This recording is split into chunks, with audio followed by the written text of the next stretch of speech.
So here we have the sonnet, the Lotus, by Toru Dutt, and it is the part third of the poem.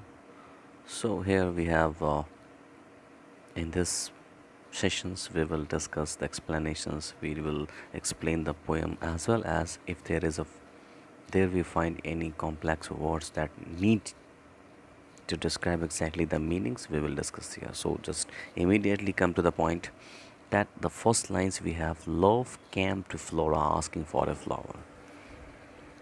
So the way of the writing the poem, the Toru that has written using the descriptions of the Greek and the Roman mythological ideas, where love and the god of love is Aphrodite,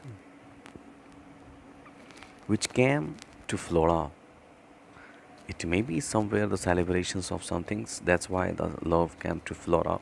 And the Flora, who is the Flora here? Flora is the goddess of flower, the creator of flowers. If you see the things in a very personified form, can be said Flora is the creator, and whatever the flowers we see over the earth here, it's all created by the Flora. That's why, in a very personified form, the narrator, the poet, comes near to Flora and directly asks a flower. But in the second lines, we find the opinion about and the notions about that what kinds of the flower love is asking for. So the second line give the answer is that would of flowers be undisputed queen. That means love is asking a flower which has a queenliest stature. If the poets, if the love get the flowers, there should be no objections over their properties, over their qualities, and so on and so forth. So that's why he asking a very different and a decent kind of the flower which has a sublime, which has a blend of all the different flowers qualities in that. And here we have in the third lines we find there the lily and the rose long had been rivals for the high honors. And we see that there is a complete personified atmosphere. The climb is totally personified. So everyone is in a personified form. And now the second personified things are there, the lily and the rose. The lily and the rose had been for a long time. There had been conflictions between them. For what? For the power, for the honor, that who is going to be the queenliest stature, who is going to be the queen of the flower. Because in a both we find the quality one deserve, the quality of the beauty, the quality of a very sensuous and extreme fragrance. Whatever the qualities we expect from the flowers. So the next lines we have the bard of power had sung their claims, the rose can never tower. So the word here we have the bard.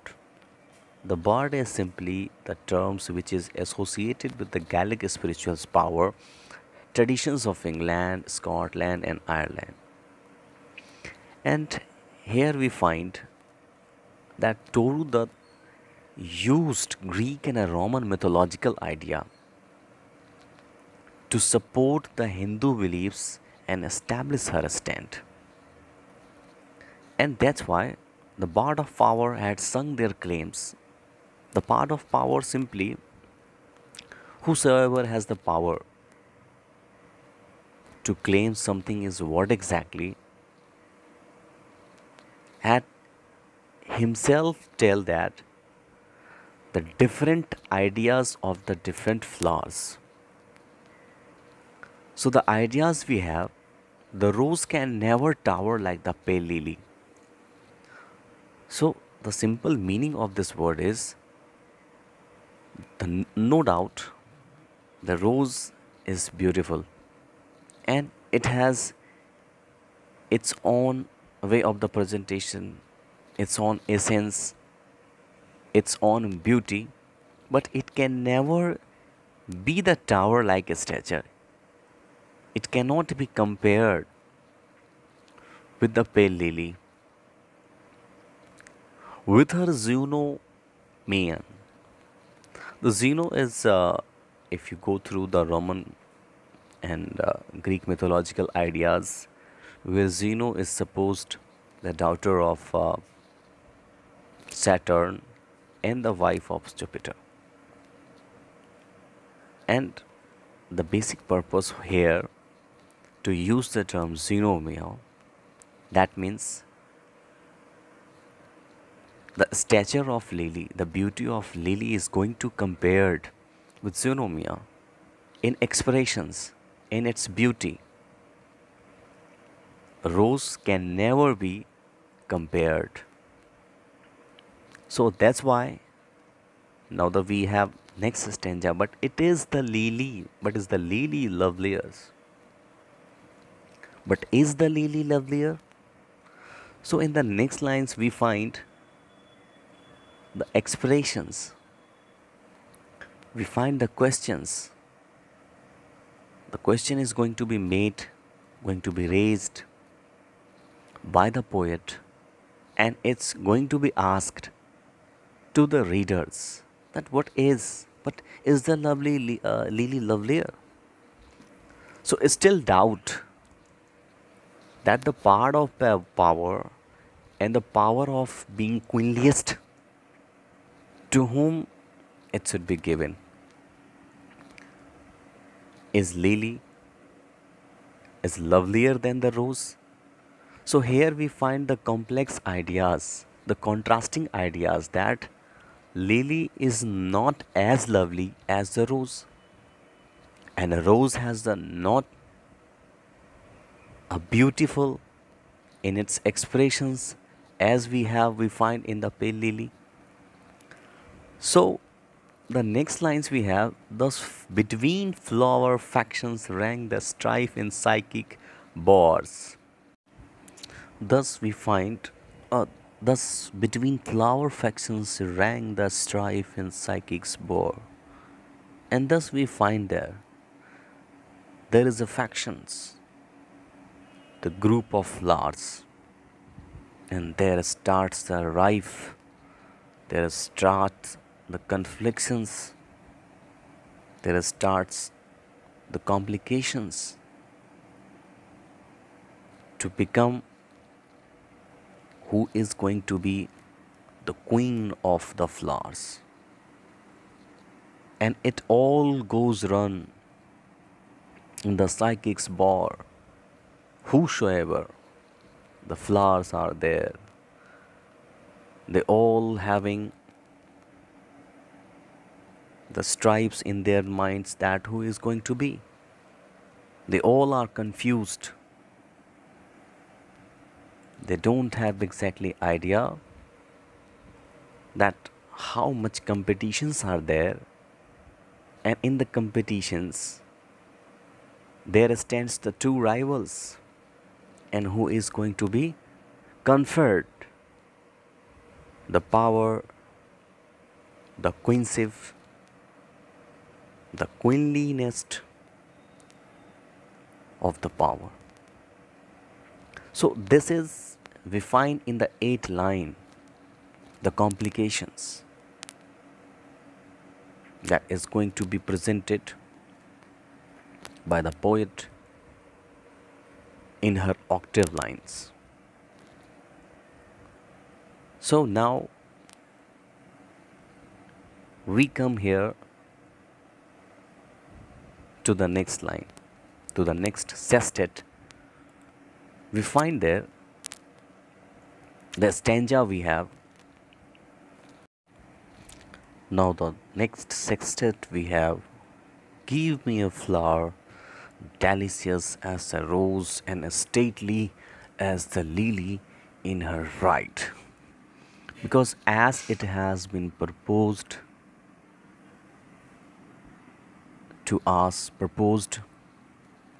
give a flower which has a queenliest stature, and there the love find the confusions that who is going to be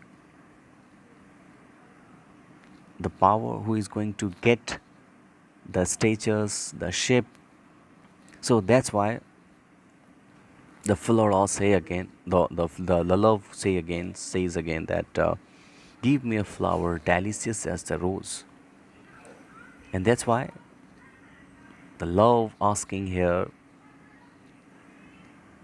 give me a flower which has the quality of both, as delicious as the rose and as brightful, as stately, as splendor, as beautiful, as graceful as the lily is in her pride. And now the question is there, but of what color? What kind of flower I should give to you? The flora is just looking in the stages, looking in the stage, that raising the counter questions to the love, that in what color you need the flowers. Rose red or something else. So rose red love first choose, then prayed no lily white, or both provide, flora gave the lotus. So it's time comes to the loves to choose what color exactly he need. So that's why he just said there, I am asking concerning the color of the flowers, that it should be the rose red like rose, and as well as it should be the white as lily. So he asks the flowers which has both quality in its delicacy, in his stateliness, in its color, that the rose red as well as lily white also. And the flora undoubtedly gives the flower lotus, which has dyed with the rose red and the lily white. And the flower, the lotus, is given the power, the state, the designations, the stature that is of the queen to the lotus. So beautifully the poems is recited, and it looks like it is a kind of the atmospheres is going to be made where the different personalities are sitting there, and there is no doubt we can visualize the things, the pictures that the poets Toru Dutt are visualizing in our minds, and we can see there is the arriving of the love, and there is a flora, and it's a discussion is going on there over the power.